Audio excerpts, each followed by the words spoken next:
Colin, you made a fascinating presentation this morning, the keynote address. In it, you mentioned the challenge that custodians face on the revenue side. Sure. And one of your key ideas was the need to find new sources of revenue in the face of falling fees and relatively stable asset and transaction levels, taking a long-term view. What are these new revenue sources? Okay, John. I think first of all it's important to say that our business activity is right back up to where it was. It's running at record levels. But because of the fee attrition that we saw 12, 18 months ago, the revenue hasn't yet recovered in the same way. And similarly because of the drop in interest rates. So as you say, we need to find new revenue streams.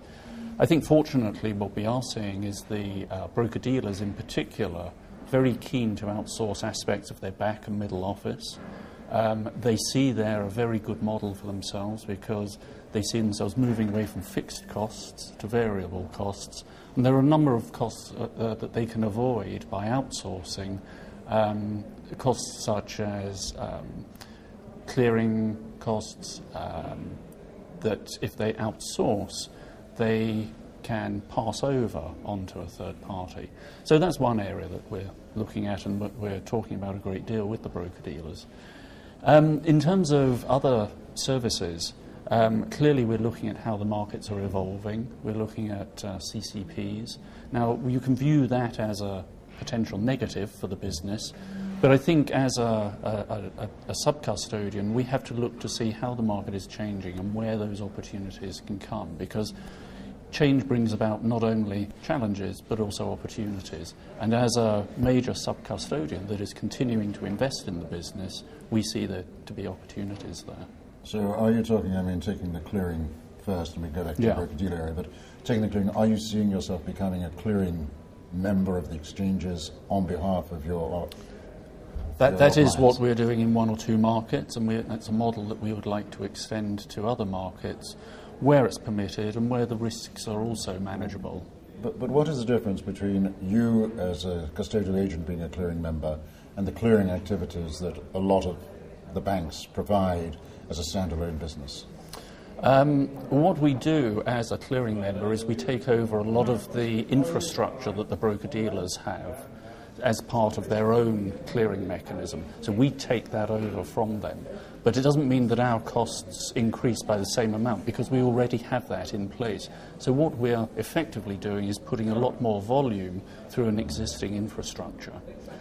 So giving them economies of scale? Giving them economies of scale and giving us additional revenue to put through existing infrastructure. And turning back to the broker-dealer outsourcing, what activities precisely, other than settlement management?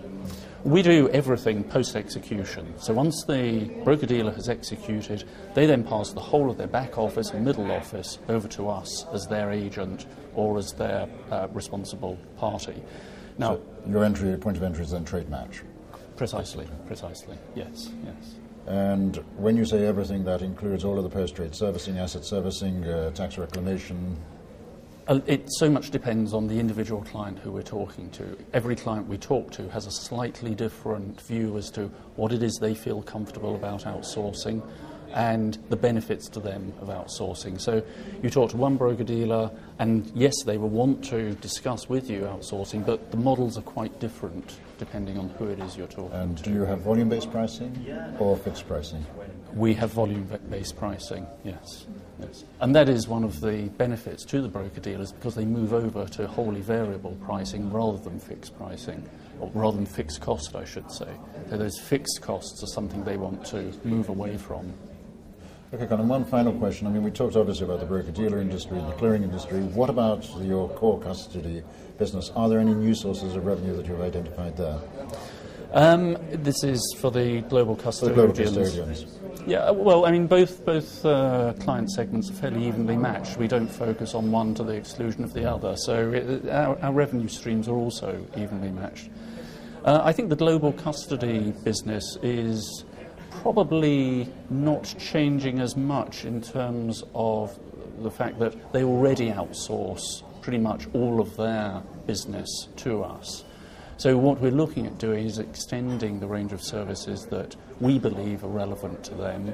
And, I think in that context, we would see particularly the way in which they interact with the local market, where we're their agent, and is there anything that they do that they want that we can supply for them? And a typical example would be the area of tax, where there's much more of a focus on tax issues within the markets, and we are providing the local custodians with a lot more information to help not just them, but also their clients work through the tax issues in a particular market. Now, at the moment, that is not a revenue-generating product, but I think if we can add extra value to that, that would be something that local custodians would be willing to pay for.